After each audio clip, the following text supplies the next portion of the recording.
जय हिंद दोस्तों। मैं कासिम खान आपके अपने ही चैनल फोकस द फ्यूचर से आज हम बात करेंगे राजनीतिक चर्चाओं की, खास करके जयपुर की, क्योंकि कल रात को कांग्रेस ने एक लिस्ट जारी करी है और उसमें जिला अध्यक्ष का नाम आया है सुनील शर्मा जी का। और उसको लेकर काफी वक्त से इंतजार हो रहा था जयपुर जिला अध्यक्ष का, और जब नाम आया तो कई चौंकाने वाली बात निकल के आई।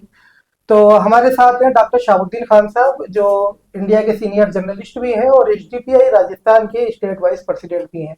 हम इन्हीं से इसी मुद्दे पर चर्चा करेंगे। डॉक्टर साहब, आपका बहुत बहुत स्वागत है हमारे चैनल पर। आदाब। और हम पहले ही आपसे ये बात करेंगे कि जयपुर के जिला अध्यक्ष की घोषणा हो चुकी है, उसमें सुनील शर्मा जी का नाम सेलेक्ट हुआ है। और ये वही सुनील शर्मा जी हैं जो पिछले लोकसभा चुनाव में, जिन पे मुस्लिम विरोधी होने की वजह से लोकसभा का टिकट देने के बाद भी कांग्रेस ने काट दिया था, या इन्होंने विड्रॉल कर दिया था, कुछ भी आप कह सकते हैं। इसको लेकर आप क्या कहेंगे? देखिए कासिम साहब, ये तो कांग्रेस पार्टी का अपना अंदरूनी मामला है। जी। वो किसको अध्यक्ष बनाएगी और किसको नहीं बनाएगी, हम्म। क्योंकि हमारी पार्टी मुसलमानों, दलितों, पिछड़ों, महिलाओं को सत्ता में भागीदारी मिले इसकी बुनियाद पे सियासत करती है। जी। इसलिए मेरा जो सवाल का जवाब होगा वो खास तौर से मुस्लिम समुदाय के ताल्लुक से जाके वो होगा, क्योंकि आपने अपने सवाल में कहा कि इन पे इल्जाम ये था कि जो है ये मुस्लिम विरोधी है, इसलिए इनका लोकसभा में टिकट विड्रॉ हुआ था, है। दरअसल जो है वो एक रिटायर्ड आईएएस अफसर है, संजय दीक्षित जी। वो एक अपना यूट्यूब चैनल चलाते हैं जयपुर डायलॉग के नाम पे, जी। है ना। और उस चैनल पे वो सिवाय मुसलमानों के खिलाफ जहर उगलने के अलावा कुछ नहीं करते हैं संजय दीक्षित साहब अपने चैनल पे। और जिस वक्त इनको इन महाशय को, जिनका आपने नाम लिया, जिनका जब लोकसभा में जब टिकट का डिक्लेरेशन हुआ तो यही सवाल उठा था कि ये उस जयपुर डायलॉग यूट्यूब चैनल जो है उसके प्रमोटर हैं, और इसी आरोप की बुनियाद पे इनको टिकट विड्रॉ करने के लिए मजबूर किया गया। तो आरोप तो अपनी जगह कायम है। अगर ये उस वक्त मुस्लिम विरोधी नहीं थे तो टिकट विड्रॉ क्यों हुआ, और अगर मुस्लिम विरोधी थे तो फिर कांग्रेस ने जिलाध्यक्ष क्यों बनाया। इसका मतलब जो मुसलमान इनको वोट देता है वो इनके लिए, कांग्रेस के लिए खाली दरिया बिछाएगा। तो फिर मुसलमान को विकल्प सोचना पड़ेगा ना, मतलब कब तक वो दरिया बिछाता रहेगा। अच्छा, मैं इसी बात को लेकर आपसे अगला सवाल ये पूछूंगा कि जयपुर जिले के अंदर कांग्रेस का कोर वोट बैंक जो है वो मुसलमान है, जो 99% मुस्लिम जो है वो कांग्रेस को वोट करता है। और जयपुर जिले के अंदर ही जिस समुदाय से सुनील शर्मा जी आते हैं, इनके समुदाय के जो लोग हैं वो 99% कोर वोट बैंक बीजेपी का है, कांग्रेस का तो वोट बैंक है भी नहीं। तो इन्होंने जो बीजेपी के कोर वोट बैंक है उनमें से एक बंदे को जिला अध्यक्ष बना दिया। इन्होंने मुसलमान जो 99% कांग्रेस को वोट करता है उसको क्यों नहीं सिलेक्ट करा? हाँ, देखिए इसको यूं समझिए कि कांग्रेस जो है वो मुसलमानों को ठगती है है ना, बीजेपी से डराने के नाम पे। पिछली बार जब विधानसभा का चुनाव हुआ, आप ही ने कहा 99% कांग्रेस को देता है मुसलमान वोट, तो हकीकत है। मैं आपके सवाल का जवाब दे रहा हूँ, है ना, ये आप बेहतर जानते हैं। तो मुसलमानों को टिकट दिए कितने? दो। एक दिया आदर्श नगर से, एक दिया किशनपोल से। और जिन आप 99% को बीजेपी का कोर वोट बैंक बता रहे हो, कांग्रेस ने उनको कहां से टिकट दिया? आमेर से, सांगानेर से, हवा महल से, मालवीय नगर से, 4 जगह से दिया ना। और तो इससे आप अंदाजा लगा सकते हैं कि कांग्रेस की नीयत क्या है, कांग्रेस की में मुसलमानों की हैसियत क्या है। अब मैं 2 ताजा वाक्य बताता हूं आपको, उससे आपके समझ में आ जाएगा कि कांग्रेस के नजदीक मुसलमानों की औकात और हैसियत क्या है। गुज़िश्ता दिनों में चोमू में एक मस्जिद को लेकर विवाद हुआ जी। उस विवाद के बाद आपने बेहतरीन कवरेज किया जी। कांग्रेस ने जो एक जांच कमेटी बनाई जी। क्या उस जांच कमेटी की रिपोर्ट के बारे में आज तक आपको कुछ पता है? कुछ नहीं। क्या उस जांच कमेटी की रिपोर्ट को सार्वजनिक किया गया? क्या उस जांच कमेटी में कौन दोषी है, ये घटना क्यों घटी, कौन कसूरवार है, उसके लिए क्या कांग्रेस का कोई अधिकृत प्रतिनिधि मंडल की सीएम से मिला, होम मिनिस्टर से मिला, डीजीपी से मिला, या उस रिपोर्ट के बारे में कोई प्रेस कॉन्फ्रेंस की? पहली घटना।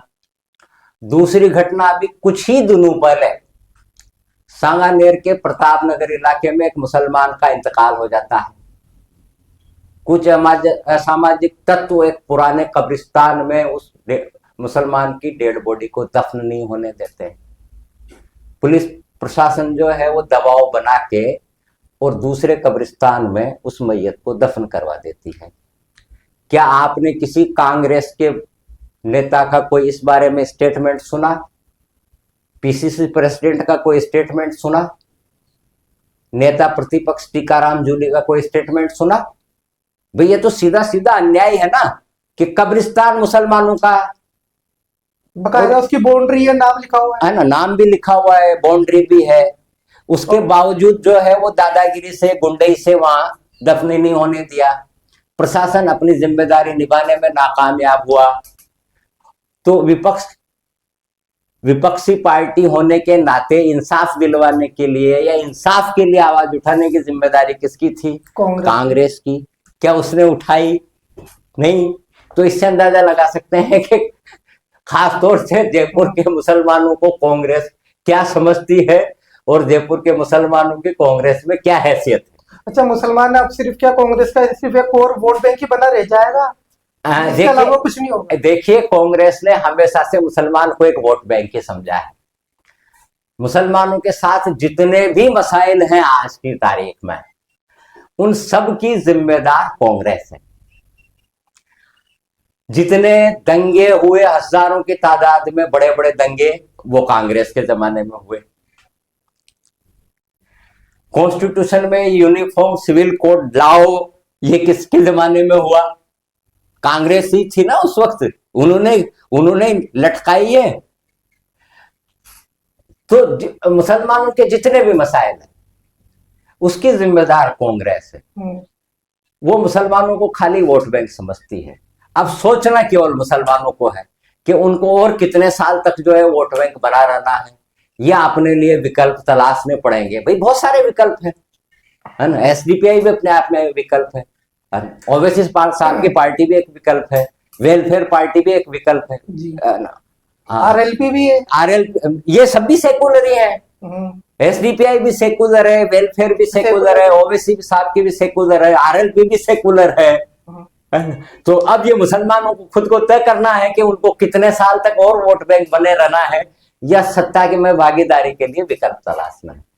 अच्छा, सुनील शर्मा जी पे जो आज जयपुर के जिला अध्यक्ष बन चुके हैं, नियुक्त हो चुके हैं, इनके ऊपर सबसे बड़ा आरोप ये भी लगता आया है पिछले कई सालों से कि ये आरएसएस की विचारधारा वाले लोग हैं।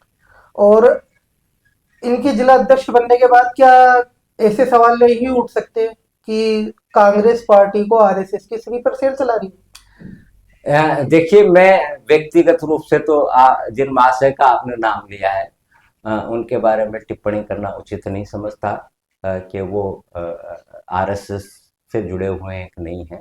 विचारधारा वाले बता रहा हूं। लेकिन ये जरूर है कि वो मतलब कट्टर सनातनी है। मैंने उनके बहुत सारे वीडियो देखे हैं जिनसे वो कट्टर सनातनी है, इसमें कोई संदेह नहीं। अब दूसरा सवाल ये है कि आपने कहा कि कांग्रेस को आरएसएस के स्लीपर सेल चला रहे हैं, क्या है ना, तो सच मानिए, हाँ, कांग्रेस को आरएसएस के स्लीपर सेल ही चला रहे हैं। देखिए, ज्योतिरादित्य सिंधिया कितने साल तक कांग्रेस में रहा, बीजेपी में चला गया। जतिन प्रसाद कहाँ चला गया? बीजेपी में चला गया। वो आरपीएन सिंह था, बीजेपी में चला गया, है ना। और अभी भी जो है वो कांग्रेस की जो पॉलिसीज डिसाइड होती है ना, वो कांग्रेस के, वो आरएसएस के स्लीपर सेल ही डिसाइड कर रहे हैं। वरना अगर आरएसएस के स्लीपर सेल डिसाइड नहीं कर रहे होते तो एंटी मुस्लिम आदमी जो है कैसे कांग्रेस का जिला अध्यक्ष जयपुर का बन गया होता? अच्छा, 10 सालों के अंदर आज चलो इनको जिला अध्यक्ष बना दिया, लेकिन पिछले 10 सालों से राज्यसभा के अंदर किसी मुस्लिम को राजस्थान से नहीं भेजा गया है। नहीं, बहुत हैरानी की बात है ये कि कांग्रेस जो है वो खाली मुसलमानों के वोट लेती है, और जब बाहर के लोगों को लाला के, भाई बाहर के लोगों को लाला के आप यहाँ से जो है राज्यसभा में भेज रहे हो कि नहीं भेज रहे हो? चलिए, सोनिया गांधी तो एक देश की बहुत बड़ी नेता है, उसको आप राज्यसभा में भेजते हो, कोई मसला नहीं है। पर क्या राजस्थान के मुसलमानों को भागीदारी नहीं मिलनी चाहिए राज्यसभा में, है ना? मैं तो कहता हूँ ये जो कांग्रेस के जो मुसलमान जो हैं, जो अपने आप को बहुत बड़े नेता समझते होंगे, जो भी उनकी हैसियत है, वो तो उनकी हैसियत तो इस जिलाध्यक्ष से पता चल गई होगी कि उनकी क्या औकात और क्या हैसियत है। उनको डिमांड करना चाहिए अपनी पार्टी से कि भाई अभी 2-4 महीने बाद राज्यसभा की एक सीट खाली होने वाली है, 3 सीटें खाली होगी, उसमें 2 बीजेपी जीतेगी, 2 बीजेपी में जाएगी और 1 इनके खाते में जाएगी। तो इनको डिमांड करनी चाहिए कि वो सीट जो है मुसलमान को मिलना चाहिए। अच्छा। भाई जी जी बोलिए। तो अगर ये खामोश रहेंगे तो इनके सीट ऐसे लाद दिए जाएंगे। भाई इससे पहले का जो जिलाध्यक्ष था, मैं नाम नहीं लेना चाहता, कांग्रेस का, उसका क्या जनाधार था? कुछ भी नहीं। खाली मुसलमानों के बूथे पे जो है वो पूरे 3-3.5 साल तक शायद जिलाध्यक्ष रहा। और जो कांग्रेस का मुसलमान है, मुझे तो हैरानी है, वो कोई भी जिलाध्यक्ष बनते ही भाई साहब का फोटो चिपका के पूरा शहर को पाट डालते हैं।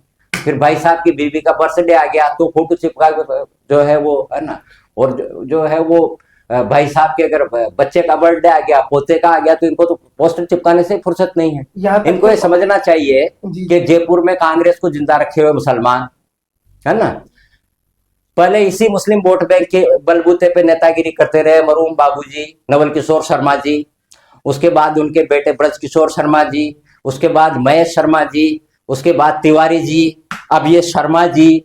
तो ये सारे शर्मा जी करेंगे क्या सियासत? मुसलमान केवल वोटों का ठप्पा ही लगाया है क्या वहां जाके ईवीएम में? तो ये समझना किसको है?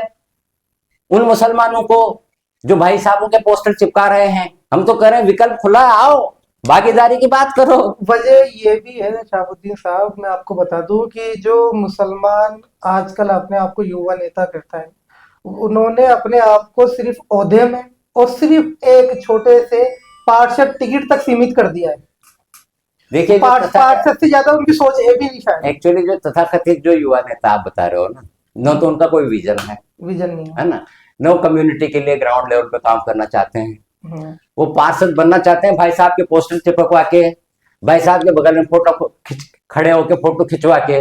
अरे भाई आप ग्राउंड लेवल पे कम्युनिटी की खिदमत करो ना, कम्युनिटी आपको अपने आप पार्षद बना देगी। आप अगर कम्युनिटी की ईमानदारी से खिदमत करोगे तो कम्युनिटी तो आपको इंडिपेंडेंट जिता के ले आएगी। आपको किसी टिकट और किसी भाई साहब की जरूरत नहीं है। आप भी यूजीसी बिल को लेकर एक पूरा ये स्वर्ण समुदाय पूरी पार्टी के खिलाफ हो गया, धमाधम इस्तीफों की बारिश हो गई, लेकिन मुसलमान है कि सिर्फ एक ओहदे के लालच में बिल्कुल खामोश हो जाता है, बोलता नहीं है कुछ भी। देखिए क्या ये इनका जमीर मर चुका है पूरी तरह? देखिए राजस्थानी में एक कहावत है कि बिना रोए तो बच्चे को माँ भी दूध नहीं पिलाती जी, है ना। तो अब आपको आपके अगर अधिकार चाहिए, बराबरी के सत्ता में भागीदारी चाहिए, तो आपको बोलना पड़ेगा, है ना। और जब तक नहीं बोलोगे तब तक यही होगा जैसा हो रहा है। सबसे पहले तो हमारे मुस्लिम समुदाय को ये समझना पड़ेगा कि जो लोग सिर्फ चापलूसी की राजनीति करते हैं उनको वोट ही ला दे, चाहे वो किसी सिंबल से क्यों ना खड़े हो, उनको वोट ही नहीं देना चाहिए, तभी इनको समझ में आएगी। नहीं, आप सही कह रहे हैं भाई, इसका जवाब मैंने यही कहा आपको दिया, विकल्प खूब है कि पहली चीज आप विकल्प तलाशिए। दूसरा, अगर आप ईमानदारी से जिस इलाके में आप रहते हैं अवाम की खिदमत करेंगे तो आपको किसी सिंबल किसी टिकट की जरूरत नहीं है। अवाम आपको इंडिपेंडेंट या किसी भी सिंबल पे आपको चुनाव जितवा के ले आएगी, आप खिदमत कीजिए। लेकिन आप भाई साहब के बगल में खड़े होकर फोटो खिंचवा के अगर सियासत करना चाहते हो तो ना आप खुद नेता बनोगे, ना बन पाओगे पूरी जिंदगी में, ना अपनी कम्युनिटी का भला कर पाओगे, ना भाई साहब कभी आपको आगे आने देंगे। ना भाई साहब क्यों आने देंगे।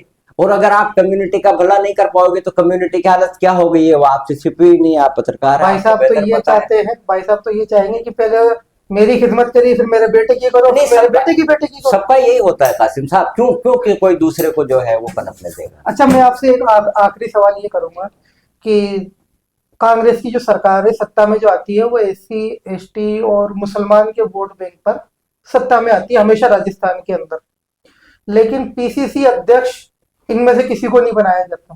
अब इसी में समझ लीजिए आप कि वोट देता है ST SC और मुसलमान, है ना, सत्ता भी उन्हीं की, और सत्ता में उन्हीं के बलबूते पे आती है। और क्रीम खाते हैं कौन? जो बीजेपी का कॉर्पोरेट वोट पे। देश 1952 से जब से मतलब बाकायदा चुनाव होना शुरू हुए हैं, आज तक राजस्थान में प्रदेश कांग्रेस कमेटी का अध्यक्ष न कोई मुसलमान बना, न कोई दलित बना, न कोई एसटी का बना। इसीलिए मैं कहता हूं कि कांग्रेस इन समुदायों के साथ ठगी करती है। कांग्रेस से बड़ी बड़ी ठग पार्टी दूसरी नहीं इन तीनों समुदायों के लिए। जी बहुत बहुत शुक्रिया डॉक्टर साहब हमसे मुलाकात करने के लिए और इतने गंभीर मुद्दे पर हमसे चर्चा करने। बहुत बहुत शुक्रिया आपका, बहुत बहुत शुक्रिया। ये थे हमारे साथ डॉक्टर शाहबुद्दीन खान साहब, इंडिया के वरिष्ठ पत्रकार और एचडीपीआई राजस्थान से स्टेट वाइस प्रेसिडेंट। अगर आपको वीडियो अच्छी लगी हो तो वीडियो को लाइक करें, कमेंट करें और वीडियो को शेयर जरूर कीजिए। मिलते हैं आपसे अगली वीडियो में। शुक्रिया, जय हिंद, अल्लाह हाफिज।